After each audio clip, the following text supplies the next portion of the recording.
Bon, on plonge aujourd'hui dans une affaire qui a beaucoup agité, disons, les discussions récentes. Ça part d'un silence, en fait, d'une absence. Oui, tout à fait. Un discours d'un leader du Hamas, Khalil Al-Hayya, après un cessez-le-feu à Gaza. Il remercie plusieurs pays. L'Égypte, le Qatar, la Turquie, même l'Iran, l'Irak, une liste assez longue.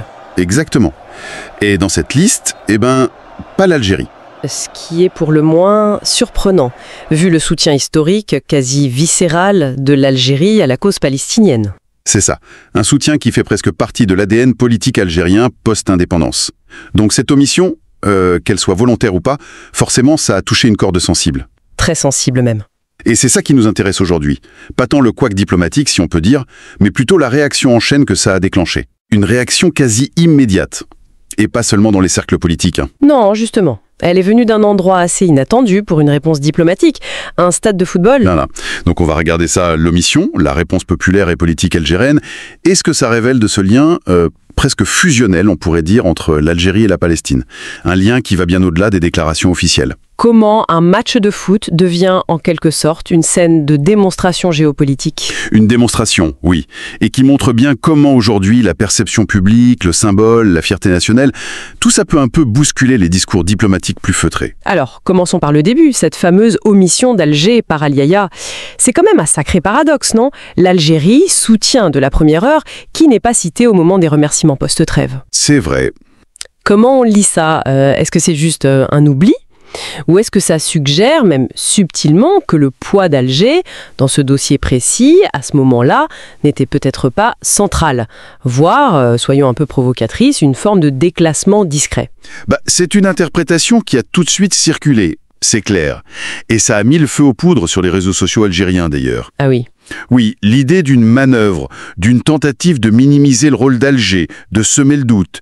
Certains ont même dit de manière un peu cynique que le soutien algérien est tellement une évidence, tellement acquis qu'on n'ait même plus besoin de le mentionner. Comme si c'était l'air qu'on respire, on ne remercie pas l'air. Voilà, un peu ça. Ou alors, explication plus terre-à-terre, les remerciements visaient uniquement les pays qui avaient négocié directement ce cessez-le-feu précis. Ce qui, relativiserait l'omission. Argument rationnel, mais qui visiblement n'a pas suffi à éteindre l'incendie naissant. La réponse est venue d'ailleurs. Et avec quelle force? Ah ça oui. C'est là qu'on passe du non-dit diplomatique à la démonstration populaire. Il faut voir le contexte. Un match de qualification pour la Coupe du Monde 2026. Un moment de ferveur nationale important. Exact. Mais ce soir-là, il y avait plus que du foot dans l'air. Bien avant les clarifications officielles qui sont venues après, le représentant du Hamas à Alger qui a expliqué, etc., le peuple, lui, avait déjà répondu, dans le stade. Et comment? Qu'est-ce qui s'est passé exactement pour que ce match devienne un message aussi fort? D'abord, l'ambiance. Une mer de drapeaux. Algériens, bien sûr, mais partout, vraiment partout, des drapeaux palestiniens, mélangés, côte à côte. D'accord. Ensuite, les chants. Des slogans pro-palestiniens repris en chœur par tout le stade, avec une intensité particulière, disons. Et puis, le clou du spectacle. Un tifo. Un tifo gigantesque. Ah, le fameux tifo. Oui, et déployé à un moment très précis. La 60e minute du match. La 60e minute. Là, la référence est limpide. Évidente. 60 comme 1960. 1962. L'année de l'indépendance algérienne. Après une guerre de libération terrible. Exactement. C'est un marqueur historique fondamental en Algérie. Donc, lier ce moment du match à la Palestine, c'est affirmer une filiation directe entre la lutte algérienne et la lutte palestinienne. C'est dire, notre solidarité, elle vient de là, de notre propre histoire. C'est puissant comme symbole. Et le tifo lui-même, il représentait quoi? Il y avait des images spécifiques? Oui, c'était très travaillé. Il y avait une sorte de damier, comme un échiquier. Ça symbolisait sans doute la stratégie, peut-être la vigilance du peuple face aux manœuvres, disons. Au centre de cet échiquier énorme, le drapeau palestinien. Pour dire, la cause palestinienne est centrale, non négociable. Et autour, ou dedans, je ne sais plus exactement, une imagerie de feu, de flamme. La passion, la détermination. Oui, la passion, le refus de laisser cette cause s'éteindre. Le message global était d'une clarté presque brutale en fait. L'unité algérienne est totale sur ce sujet.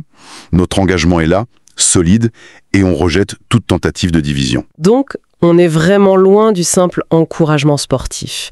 C'était une action politique, pensée, venant de la base, pour corriger une perception, pour répondre à ce silence initial. C'est exactement ça. Une sorte de diplomatie des tribunes, si on veut. Le peuple s'est affirmé comme le gardien de ce lien historique et a coupé l'herbe sous le pied à toute tentative d'instrumentalisation de cette omission. Une réaffirmation d'identité en somme. Visuellement, ça a dû être impressionnant, tout un stade qui agit comme ça. Mais restons un peu dans le scepticisme, si vous le permettez. Cette ferveur, elle est sûrement sincère, elle est très télégénique, mais est-ce qu'elle suffit vraiment à effacer le non-dit de départ? Est-ce que cette démonstration de force populaire, symbolique, elle compense une éventuelle, je dis bien éventuelle, perte d'influence réelle dans les négociations plus discrètes, plus feutrées?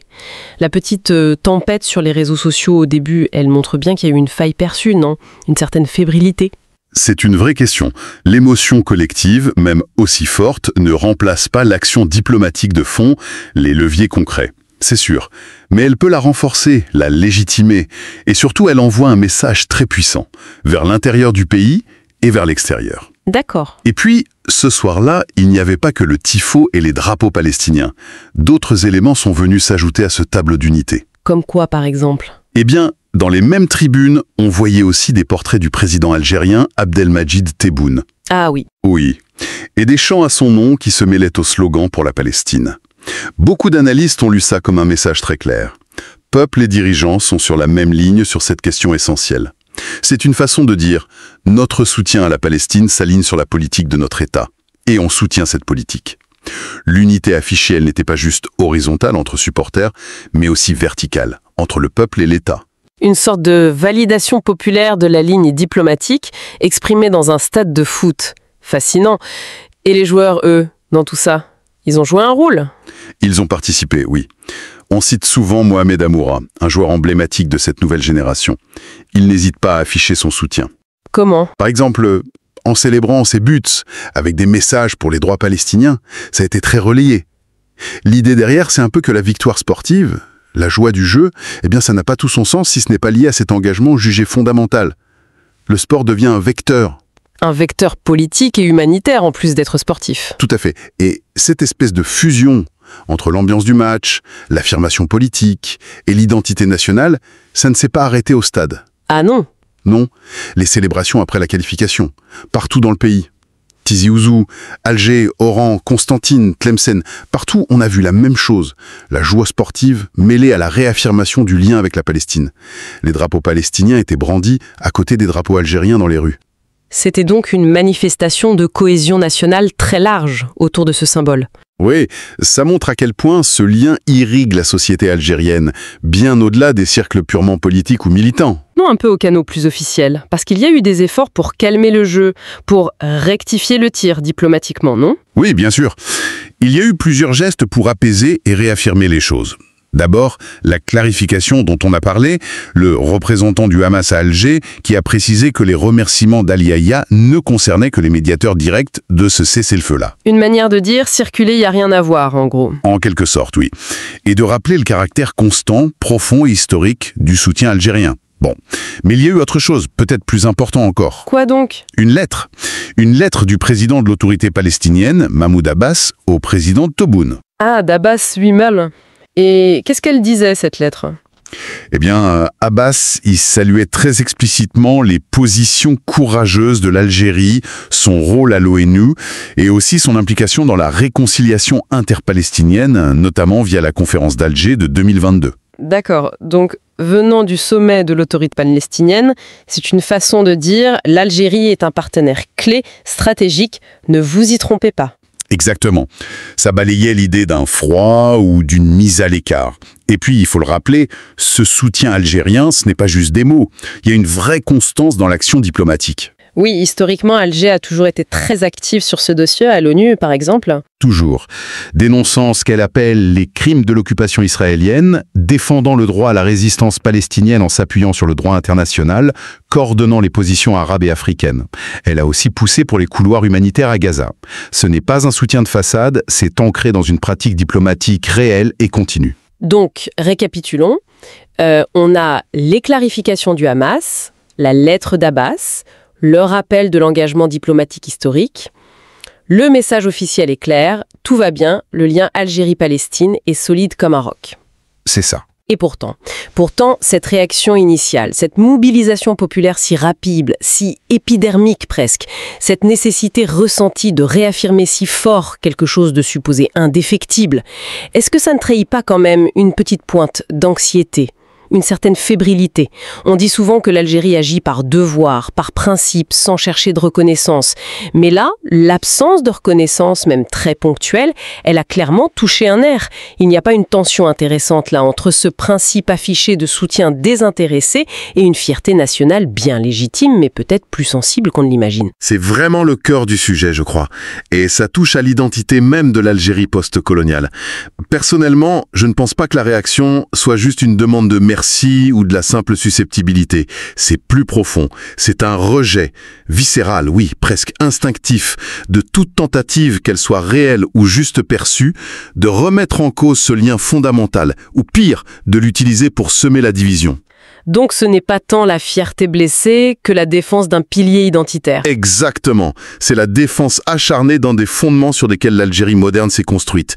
Il ne faut pas oublier le prix payé pour l'indépendance algérienne. Bien sûr. En logique, naturelle presque, obligatoire de cette lutte. Ce n'est pas juste une option diplomatique, c'est perçu comme faisant partie de la mémoire collective, de l'identité révolutionnaire du pays. Toucher à ce lien, ou même donner l'impression qu'il se fragilise, c'est toucher à quelque chose d'essentiel, de constitutif. Donc, si je comprends bien, le message envoyé par le stade, par le peuple, ce n'était pas tant « remerciez-nous, mais plutôt « attention, ne touchez pas à ça, c'est nous, c'est notre histoire, c'est qui nous sommes. Hein. » C'est ça. C'est une excellente façon de le résumer, oui. Le véritable acteur central de toute cette séquence, finalement, ce n'est peut-être ni le Hamas, ni même l'État algérien avec ses clarifications diplomatiques, c'est le peuple algérien lui-même. Il a compris l'enjeu symbolique immédiatement. Et il a réaffirmé ses valeurs fondamentales. En faisant ça, il a désamorcé toute tentative de polémique, qu'elle vienne de l'extérieur ou de l'intérieur. Cet épisode a montré de façon assez spectaculaire comment le sport peut devenir une arène où s'exprime non seulement la passion du jeu, mais aussi l'unité nationale autour de principes jugés non négociables. Et une certaine idée de la justice et de la solidarité internationale. En somme, une petite phrase omise dans un discours, peut-être sans grande conséquence au départ, a agi comme un révélateur. Elle a déclenché une réaffirmation massive, à la fois populaire et étatique, de ce lien Algérie-Palestine. Un lien qui est présenté non pas comme une simple alliance politique, mais comme une part essentielle, presque existentielle de l'identité algérienne. Tout à fait. C'est une séquence très riche qui nous rappelle comment l'histoire longue, l'identité collective, l'émotion populaire, tout ça continue d'influencer très fortement les relations internationales, parfois de manière plus visible et plus immédiate que les tractations en coulisses. Et ça nous laisse avec une question plus large finalement.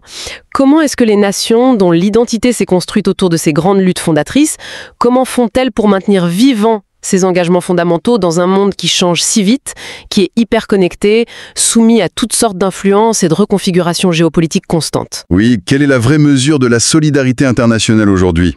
Est-ce que ce sont les communiqués officiels, toujours très pesés, les actions discrètes en coulisses, efficaces mais qu'on ne voit pas, ou bien ces moments de ferveur collective, presque incontrôlables, qui semblent défier les calculs stratégiques?